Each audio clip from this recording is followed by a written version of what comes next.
Jehovah, you are the Most High. Jehovah, you are the Most High God. Disons, notre message, nous l'avons intitulé de l'impureté à la pureté. De l'impureté à la pureté. De l'impureté à la pureté. Nous sommes toujours dans notre thème de l'année. Notre thème de l'année,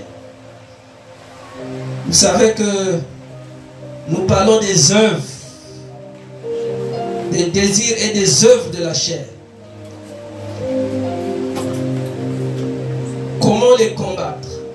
Nous devons les combattre parce que ces œuvres-là existent. Amen.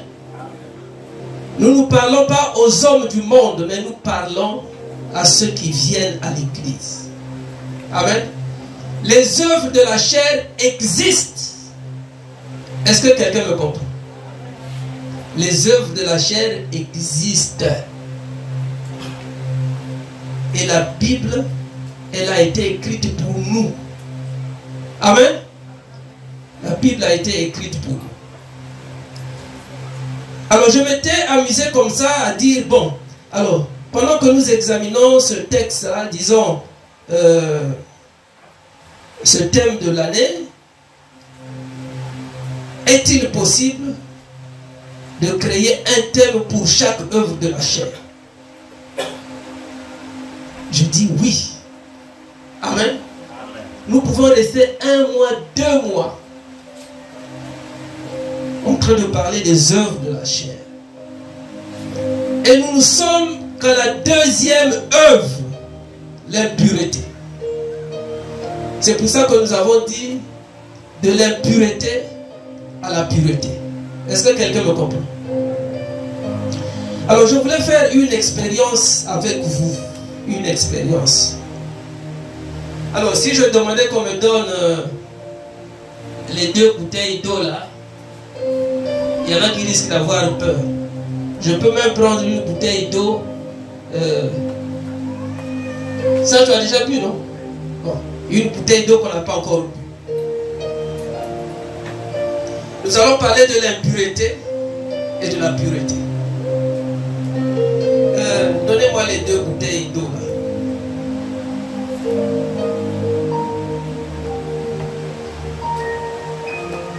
Parce que dans la maison de Dieu, pour bien expliquer les choses, il faut passer à l'illustration. Amen. À l'illustration. Ils sont en train de dire, ah mais papa, et comme ma camarade il bouille. Bon, frère Hugues, ouvre ces 2. Ouvre seulement une seule bouteille. Une seule bouteille. Ouvre là. Ouvre une seule bouteille. Ouvre ça totalement. Tu renverses l'eau là, mais à moitié. Je vais te dire ce qu'on va faire. Renverse ça à moitié. Voilà. C'est bon. Prends le sable là. Prends seulement le sable. Tu vas mettre ça ici. Tu mets dans la bouteille. Non, il faut que tu mettes ça ici. C'est pas en cachette. Viens mettre ça ici. C'est important ce que je fais là. Suivez ça très bien. Mais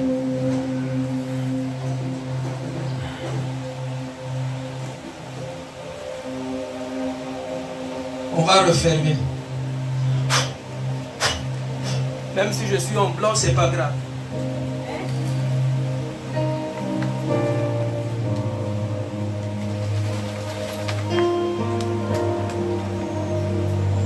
Ancien, tu veux boire?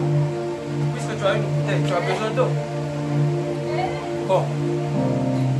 Choisis la bouteille que tu veux et bois ça devant tout le monde. Celle-là. Et pourquoi pas celle-là?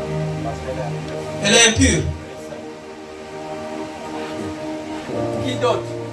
Tu choisis quelle bouteille? Tu dois boire ça devant tout le monde. Ça seulement, pas celle-là. la consommation. Qui d'autre peut choisir celle-là? Hein? Moi, c'est ça. Celle-là, vous ne choisissez pas. Personne ne choisit cette bouteille-là. Personne ne choisit cette bouteille-là. Personne.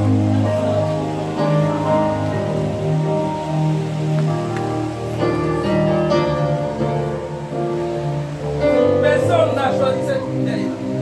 Personne. Pourquoi? Parce qu'elle est sale. Bon. Si on avait un ingénieur ici,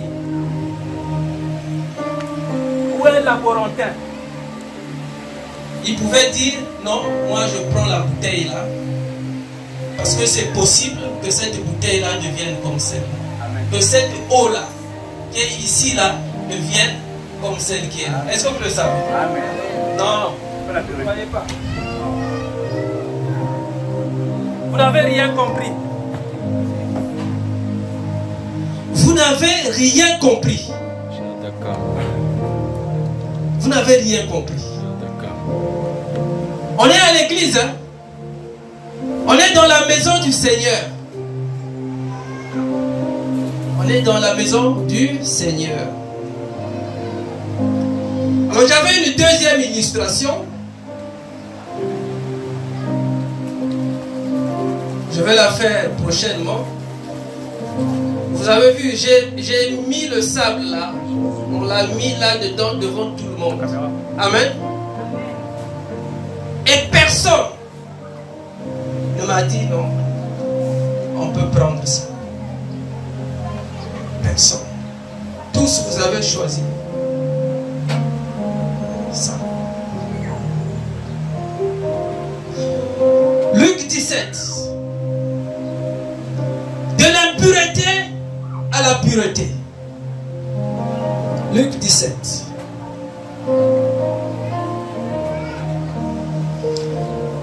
Luc 17. Jésus se rendant à Jérusalem passait entre la Samarie et la Galilée. Comme il entrait dans un village, 10 lépreux vinrent à sa rencontre. Vous savez, les lépreux selon la conception lévitique étaient des gens impurs. Les lépreux étaient des gens impurs. Ils étaient isolés. On ne pouvait pas s'approcher d'eux. Et quand on s'approchait d'eux, on devenait aussi impur soi-même.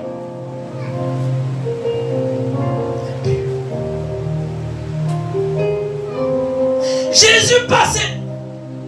La Bible dit qu'il se rendait à Jérusalem. Il passait entre la Samarie et la Galilée. Il entre dans un village. 10 lépreux ont eu le courage d'aller vers lui. Parce que dans le village ou dans la contrée, personne ne pouvait les recevoir. Parce qu'ils étaient lépreux. Ils étaient impurs. Ils étaient impurs.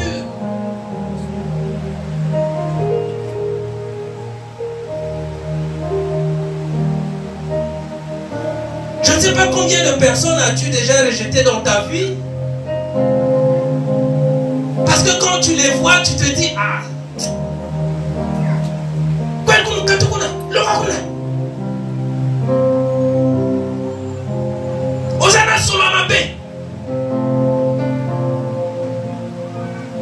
il y en a qui ont même déjà rejeté leurs propres enfants. Toi, tu as un esprit démoniaque. D'abord, toi, tu viens d'où? Oh, Tawapi. Ah, on dirait,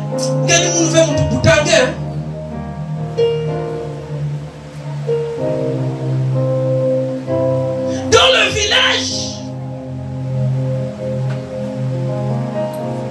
les lépreux ne pouvaient pas aller vers les autres hommes parce qu'ils savaient que selon la loi, un lépreux était déclaré impur. Et quand bien même tu pouvais t'approcher de lui, ou quand bien même lui pouvait s'approcher de toi, toi aussi tu devenais impur. Impur.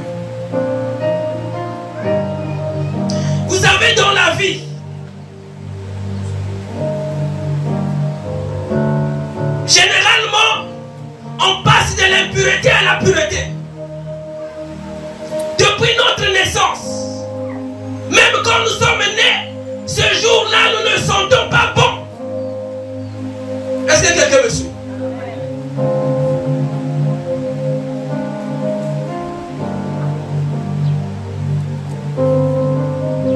Les 10, on dit comme on ne nous aime pas, comme nous sommes rejetés, comme nous sommes impurs, nous allons rencontrer cet homme-là qui est pur. Est-ce que quelqu'un me comprend? Les autres pouvaient se déclarer purs. Ça, c'était aussi dans l'esprit des pharisiens. Beaucoup d'hommes de Dieu se déclarent purs, mais ils oublient qu'ils sont aussi impurs. Est-ce que quelqu'un me comprend? C'est pour ça que dans la vie, nous devons faire très attention. Pendant que tu es en train de repousser, de rejeter l'autre, parce qu'il est pauvre, parce qu'ils sont mauvais, parce qu'il n'a rien à t'apporter, toi-même tu devais te demander, est-ce qu'il n'y a pas eu un moment dans ta vie où tu as été rejeté?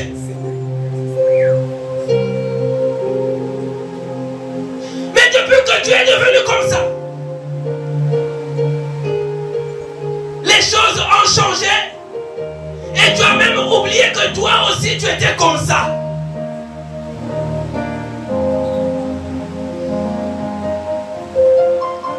Les 10, j'imagine que chacun des lépreux avait un niveau de lèpre différent des autres. Est-ce que quelqu'un me comprend? Parce que quand vous voyez des lépreux, il y en a qui ont des lèvres rouges, il y en a qui se distinguent par les doigts, donc au niveau des pieds, au niveau des mains. Donc ça dépend. Pour certains au niveau des nez. Je ne dis pas, moi je n'avais jamais été là-bas, mais l'Esprit de Dieu me dit que les 10 étaient différents. Est-ce que quelqu'un me comprend? Ils ne venaient pas de la même famille, donc chacun d'eux avait sa lèpre. Même si ta lèpre était petite, même si elle était grande, même si tu avais une petite tache, pourvu qu'on sache que c'est la lèpre, tu étais déclaré impur. Impur. Impur. Impur. Impur. Alors les 10 lépreux vinrent à sa rencontre. La Bible dit, ils étaient même à distance. Parce qu'ils ont hésité, ils se sont dit, ah, nous comme nous sommes impurs là, est-ce que devons-nous nous déplacer directement, aller le toucher, ou nous devons lui parler à distance? La Bible dit qu'ils se sont tenus à distance. Mais dans leur désir, ils voulaient rencontrer Jésus. C'est tellement que parmi eux, il y en a qui se disaient, même ici on nous rejette, même si on nous déclare impurs, est-ce que lui, au moins, il peut nous écouter, même nous écouter? Est-ce que quelqu'un me comprend? Je suis venu dire à quelqu'un, même quand tu as été déclaré impur, même quand tu as été rejeté, il y a un homme qui peut t'écouter. Il peut t'écouter. Même si dans ta famille on ne t'écoute pas, même si à l'église on ne t'écoute pas, Jésus va t'écouter un jour. Est-ce que quelqu'un me comprend? Jésus va t'écouter un jour. J'étais dans une église. Un frère était venu. Il était tout malheureux. J'étais encore ancien dans cette église. Il disait non, moi je veux me faire baptiser. Le pasteur lui demande, c'est quoi, qu'est-ce que tu fais frère? Oui, je vis, j'ai une amie avec moi, tout ça. Il dit non, non, je ne peux pas te baptiser. Ah, je ne peux pas te baptiser, je ne peux pas. Parce que tu es impur. Je ne peux pas te baptiser. Le frère est resté avec nous pendant quelques mois. Le pasteur dit, je ne peux pas te baptiser. Ah. Le frère a quitté l'église, il est parti. Gloire soit rendue au Seigneur. Parce que là où il est parti, il a été accueilli comme un enfant. On l'a mené jusque dans les eaux du baptême. Et après quelques temps, il s'est passé une transformation totale dans la vie de ce frère. Et à mon pasteur de regretter, de dire, ah, ça c'est le frère qui était avec nous. Oui, c'est lui qui était avec nous. Ah, mais il faut peut-être l'inviter encore un jour. C'est fini. C'est fini, on l'a perdu. Est-ce que quelqu'un me comprend? Parce que nous l'avons rejeté. Nous l'avons déclaré impur. Quelqu'un d'autre a pensé que des impuretés pouvaient sortir la pureté. Parce que même si avec la science, on ne peut pas totalement rendre ce qui était impur, pur, avec le sang de Jésus, c'est possible. C'est possible avec le sang de Jésus. Quand je lisais ce texte, je me suis dit, de l'impureté à la pureté. Alors ils se sont tenus à distance. Qu'est-ce qu'il leur restait à faire? C'était élever la voix et dire, Jésus, Maître, aie pitié de nous parce que nous avons été déclarés impurs. Aie pitié de nous. Aie pitié de nous. Parce que là où ils étaient, dans leur contrée, certainement que parmi les 10, il y en a qui revenaient d'ailleurs. Effectivement, il y avait aussi un étranger. Est-ce que quelqu'un me comprend? Donc partout où ils passaient, ils étaient déclarés impurs. Ils se sont dit, comment on va faire? Parce que ceux qui sont avec nous, on ne peut pas les approcher, on ne peut pas aller vers eux, on ne peut même pas parler. Si déjà tu es déclaré impur, même si tu déclares quelque chose, cette chose-là aussi devient impure. Amen.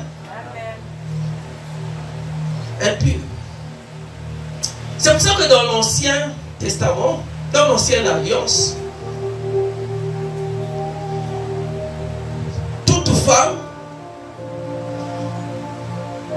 qui, à un moment donné de sa vie, disons, à une période donnée, quand elle se retrouvait avec ses menstrues, était déclarée impure.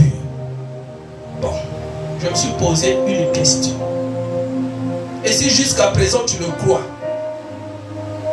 tout ce que cette femme-là touche, selon la loi, doit être déclaré impur. Amen. Donc si tu as aussi une femme, si elle se retrouve dans cette situation-là, si toi tu dors sur son lit aussi, toi aussi tu es déclaré. Selon la loi, c'est comme ça. Amen. Donc si ça dure 4 jours, 5 jours, 10 jours, ne lui demande même pas de te laver les habits, même les sous-vêtements. Ne lui demande pas de te donner l'eau. Ne lui demande rien.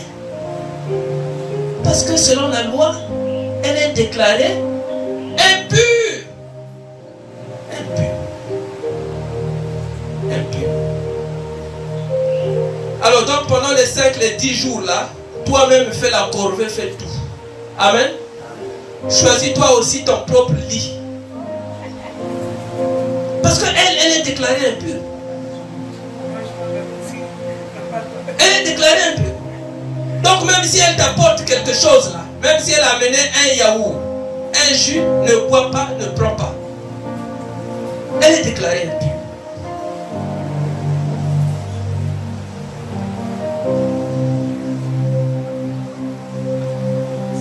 Vous savez que le sang était un symbole très fort. C'est toujours resté un symbole très fort.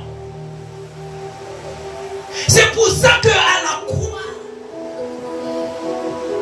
quand Jésus faisait couler son sang, c'était pour que tout ce qui a été considéré impur,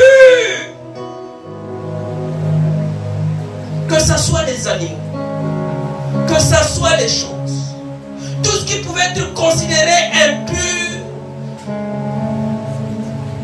allait désormais être couvert par le sang de Jésus. C'est pour ça qu'il a fait couler son sang. Et il a fait une fois pour toutes. Ça ne viendra plus jamais. Il a fait une fois pour toutes. Il a versé de son sang. Il a versé de son sang.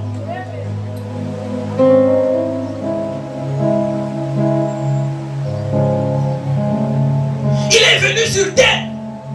Pendant qu'il a commencé à faire sa mission, les gens étaient étonnés. C'est pour ça que même ici, les gens sont étonnés. Parce qu'ils se demandent comment Jésus peut faire de telles choses. Ils ont dit, Maître, aie pitié de nous. Aie pitié de nous. Parce que les autres nous ont déclarés impurs. Les autres nous ont rejetés. Et pour les lépreux, c'était pour la vie. Pour les lépreux, c'était pour la vie. Parce qu'ils n'étaient jamais guéris. Pour eux, c'était comme la malédiction. Est-ce que quelqu'un me comprend? C'était pour la vie. Maître, aie pitié de nous. Alors dès qu'il les a vus, il leur a dit, allez vous montrer aux sacrificateurs. Allez vous montrer aux prêtres. C'était un signe fort. Jésus lui-même pouvait les guérir instantanément. D'ailleurs, c'est pendant qu'ils étaient en route, avant même d'arriver chez les sacrificateurs, ils étaient déjà guéris. C'est tellement que Jésus voulait voir leur obéissance. Amen. Vous allez voir un médecin. Vous lui dites, docteur, je suis malade. Il dit non, je vous envoie chez l'infirmier. Avant d'arriver chez l'infirmier, vous êtes guéri. Est-ce que quelqu'un me comprend? Vous venez voir le docteur. Vous causez, vous discutez avec le docteur. C'est lui qui vous consulte. Vous dites, ah, mais il ne me dit rien de bon. C'est pas moi qui le dis, c'est la Bible qui le dit. Et pendant qu'ils y allaient, il arriva qu'il fut guéri. Donc, ils étaient en route. Est-ce que quelqu'un me comprend? Ils étaient en route. Mais celui qui les avait écoutés avait déjà eu pitié d'eux. Parce qu'il savait que leur problème, c'était la lèpre. Parce que quand ils ont dit, Maître, aie pitié de nous, ils n'ont pas donné les détails. Jésus a compris tout de suite que ces personnes-là sont déclarées impures et elles sont rejetées dans toute la contrée. Quelqu'un qui vient te voir, qui dit, aie pitié de moi. Tu ne lui demandes même pas, qu'est-ce que tu as comme problème? Parce que tu sais déjà de quoi il souffre. Jésus savait déjà que ces personnes-là étaient condamnées à vie. Il y a des personnes comme ça dans certaines familles qui sont condamnées. Amen. La Bible me dit, ta Bible te dit qu'il n'y a plus de condamnation pour ceux qui sont en Jésus. Donc si un homme te condamne parce qu'il te déclare impur, tu lui dis, je suis en Jésus, je ne suis plus sous la loi. Est-ce que quelqu'un me comprend? Même si dans ta famille on te rejette, même si dans ton quartier on te rejette, bien aimé dans le Seigneur, tu passes. Moi je ne sais pas pourquoi les enfants de Dieu souffrent. Ah non, ma maman là avait dit des choses, non ma tante là, non l'oncle là, oh. La Bible dit qu'il n'y a plus de condamnation pour ceux qui sont en Jésus. Dès l'instant où les 10 lépreux ont accepté de rencontrer Jésus, ont accepté de dire à Jésus qu'ils étaient en train de souffrir, Jésus lui-même il disait, mais tout est déjà réglé pour vous.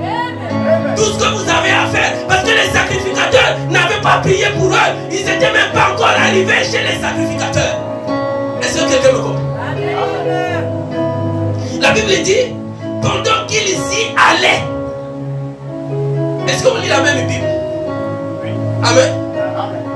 Je ne sais pas.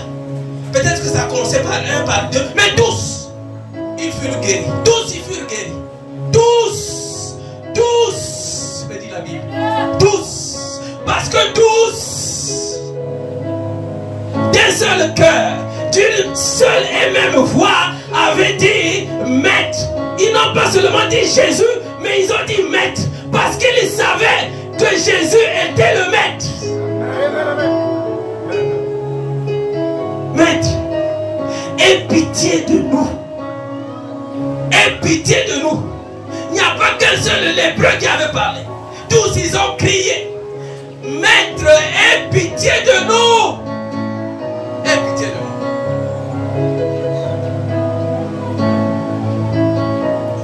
Même si tu te retrouves devant un serviteur de Dieu dur,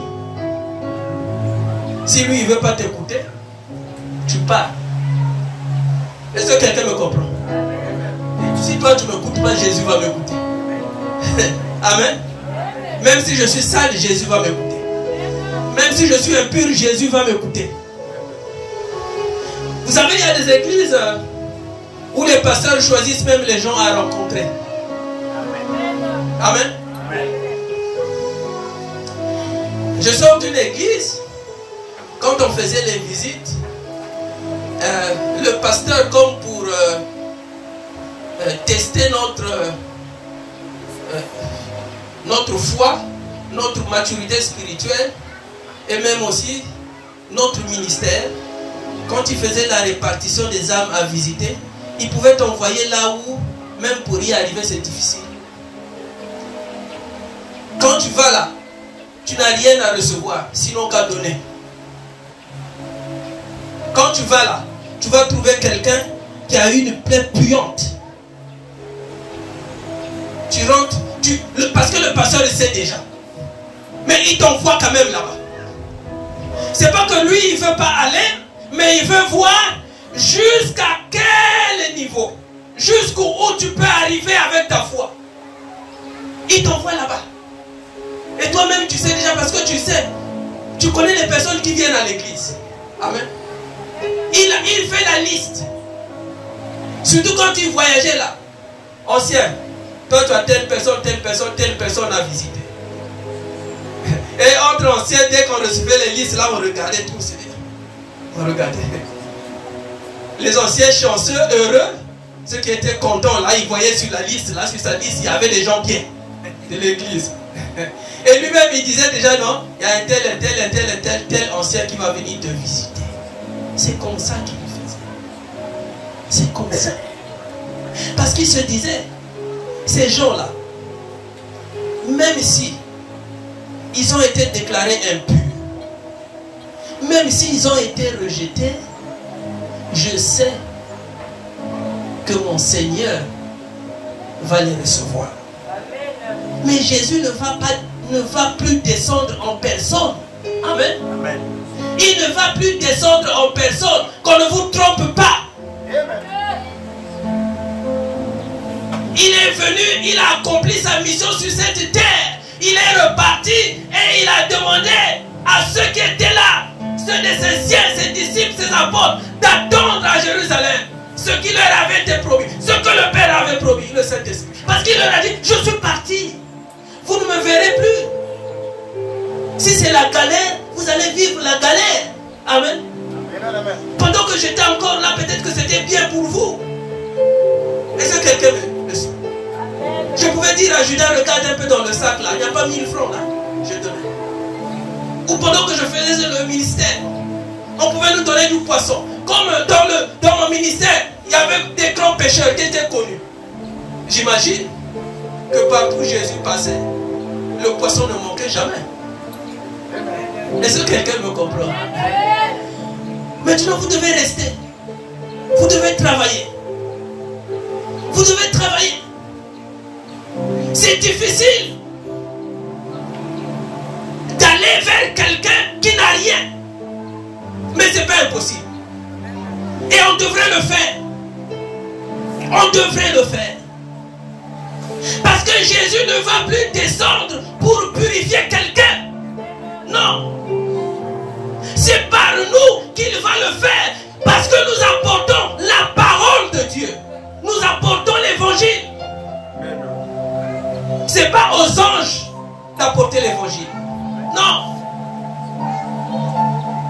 Ce n'est pas le rôle des anges. Alors, après qu'ils furent guéris. Et tous nous savons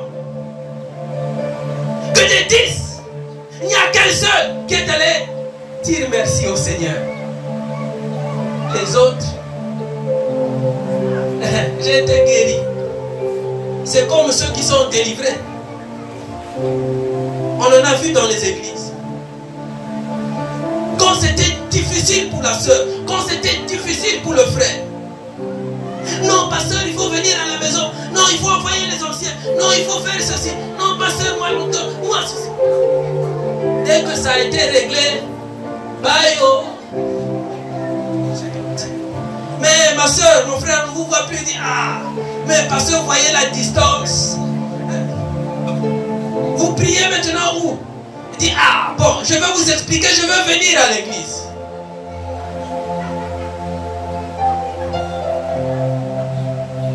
Les lépreux. C'est l'image des lépreux qui ne sont pas revenus vers le Seigneur pour lui dire, merci maître. Par ta parole, nous avons été guéris. Ils ont tout oublié.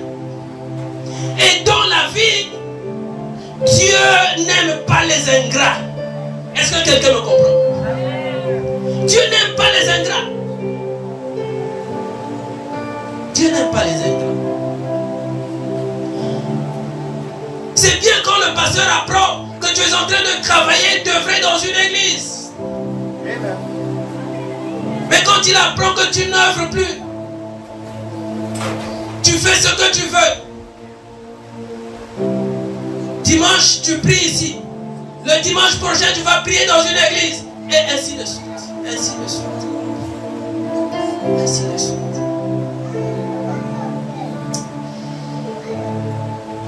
Il est allé rendre grâce au Seigneur. Mais, à la fin, écoutez ce que Jésus dit. Va, ta foi t'a sauvé. Jésus ne parle même pas de la guérison. Donc ça veut dire que les lépreux là, non seulement qu'ils étaient déclarés impurs, ils ne pouvaient pas non plus aussi recevoir le salut. Est-ce que quelqu'un me comprend? Ils étaient écartés. Ils étaient écartés. Parce que tu es déjà déclaré impur. Si tu es déclaré impur, tu n'as plus droit à aucune grâce venant de Dieu. Tu es déjà déclaré impur. Ma Bible me dit qu'il fait grâce à qui il fait grâce. Amen. Il fait grâce à qui il fait grâce. Donc nous devons faire excessivement attention. Luc 18. Luc 18. Toujours ces problèmes-là. Dans l'église. Pas seulement dans l'église, même dans le monde. Dans une parabole, nous voyons comment est-ce que des gens vont être considérés comme des gens du monde, comme des injustes. Ils sont considérés comme des ravisseurs, comme des adultères. Un publicain va être considéré comme ça aussi. Parce que collecteur d'impôts, effectivement les collecteurs d'impôts, les gens qui travaillent à la douane aux impôts là, ah si Jésus était là.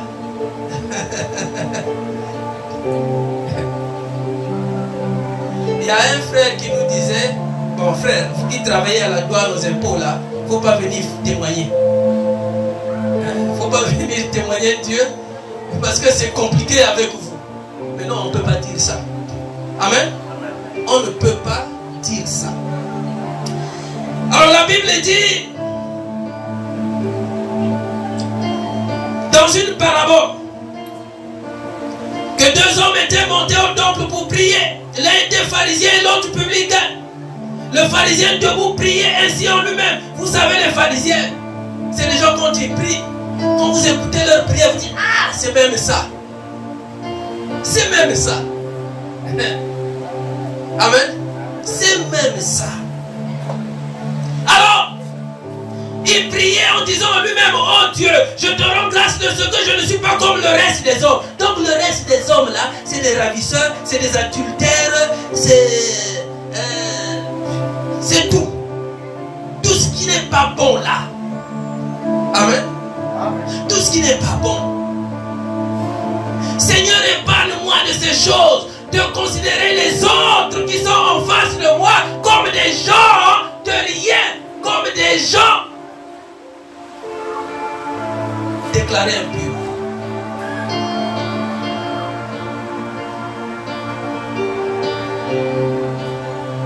Je demanderai au Seigneur de fermer ma bouche, que je ne dise pas tous que vous êtes là.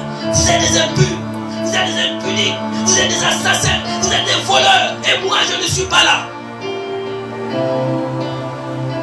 Vous voyez comment ce pharisien là était en train de prier.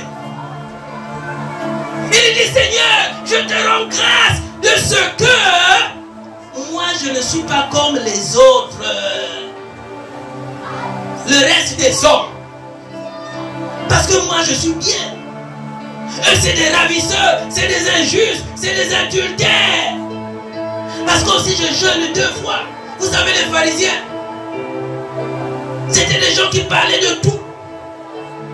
Des choses pour attirer l'œil humain. Amen. Parce qu'effectivement quand il est en jeûne, vous sentez qu'il est en jeûne. Il y a beaucoup de frères, beaucoup de sœurs. Frère, comment tu es comme ça là? Tu es triste. Oh, je suis en jeûne. Oh. Est-ce qu'on est obligé de savoir que tu es en jeûne? Hein? Non, je suis en jeûne. Je suis en jeûne. Donc même à la maison, tu ne fais plus rien. Non, je suis en jeûne. Ah, tu es pour toi en jeûne. Les cheveux, tu ne peux plus payer. Non, je suis en jeûne. Tu ne peux plus te brosser la bouche. Non, je suis en jeûne.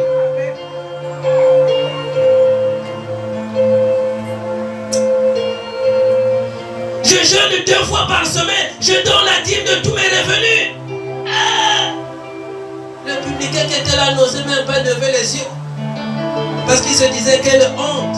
Mais moi, je suis un pécheur. Est-ce que quelqu'un me comprend? Tout à l'heure, quand les chantres étaient là, ils ont chanté un cantique.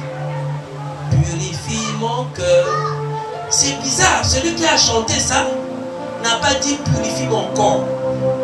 Ça veut dire qu'il y a plusieurs impuretés, ok, qui germent, qui prennent naissance au corps dans notre cœur.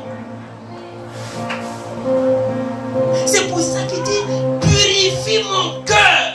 Il ne dit pas purifie nos corps, mais il dit purifie nos cœurs et sanctifie nos vies. Maintenant, vous, quand vous chantez ça, quand tu chantes ça, il ne faut pas dire non, purifie nos cœurs. Purifie mon cœur. Il ne faut pas mélanger les choses. Parce que les impuretés que toi tu as, ce n'est pas les mêmes que moi j'ai. Pendant que tu es en train de chanter, purifie mon cœur de ceci. Tu dis les impuretés que tu as. Bon, évidemment, si tu parlais au micro, tu disais folle, je veux dire, hey! On va crier. On va dire, hey! Junior, tu as tout ça. J'ai dit seulement Junior comme ça. Parce que si j'avais dit pour une seule, hey! Mais pourquoi le pasteur a dit seulement pour la seule? Il faut, quand vous chantez, amen, vous devez vous représenter ça, que c'est votre vie, que c'est vous qui êtes en train de parler au Seigneur. C'est vrai, vous conduisez le peuple de Dieu dans une louange, dans une adoration, mais vous-même, vous devez vous sentir concerné, impliqué. C'est ça le problème. Il faut que toi-même, tu te dises, oui, purifie nos cœurs. Mon cœur a beaucoup d'impureté. Rends mon cœur pur. Toi-même, quand tu chantes, parce que vous aimez copier seulement. Copier-coller. Copier-coller. Quand est-ce qu'on on entendra une louange, une adoration venant de votre propre cœur. Vous pouvez copier, vous connaissez un peu, mais vous devez apporter aussi ce que vous avez en vous-même. C'est ça la vie. On va chanter, purifier nos cœurs. N'ayez pas peur, les chants, venez. C'est ça, servir le Seigneur. C'est ça, servir le Seigneur.